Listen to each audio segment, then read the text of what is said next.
Андан кийинки маселе курбандык кайсы убакта союлат? Курбандык 3 күндө эле союлат балдар. Ямун нахр, айт күнү, анын эртеси, анын эртеси. Зилхиджанын 10-у, 11-и, 12-си.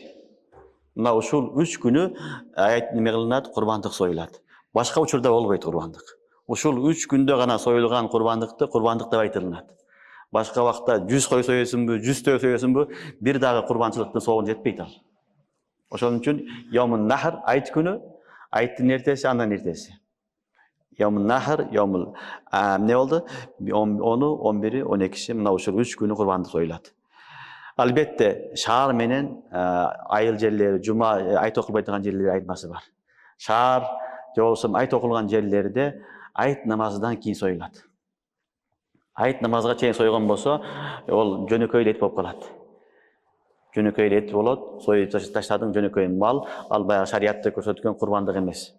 Ошон үчүн айт намазы окулган жерлердин бүт баарында айт намазы окулгандан кийин союлат. Эгер айт окулбай турган жерде болсо, бир адам талаада, жайлоодо, кичинекей жерде жашап атат, элдерден алыс жерлерде, анда фажырдан кийин сойсо боло берет. Эртең мененки багымдат намазынан кийин сойсо аларга жарай берет. Бирок ким айт окулган жерде, шаар, чоң айыл жерлерде болсо, анда айт намазынан кийин гана соёт. Ошол мына ушул 3 күн ичинде союлат. Биринчи күнү сойгон афзел.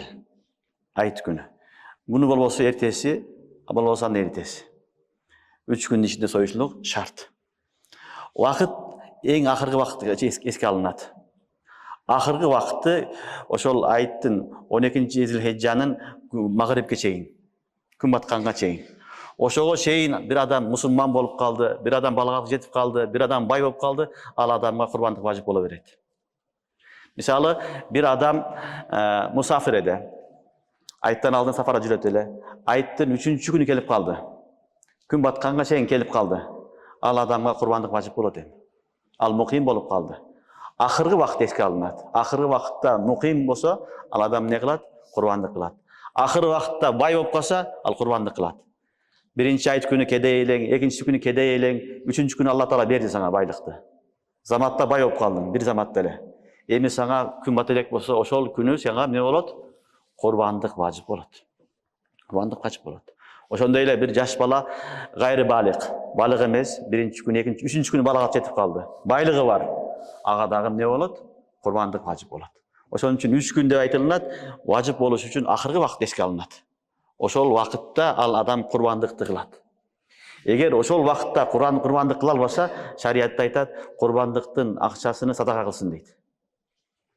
Түшүнүңөрбү? Мисалы вакыт жетпей калды, кыла албай калды, билбей калды, анда ошол бир курбанчылыктын малыны садака кылышлык важип болот ага.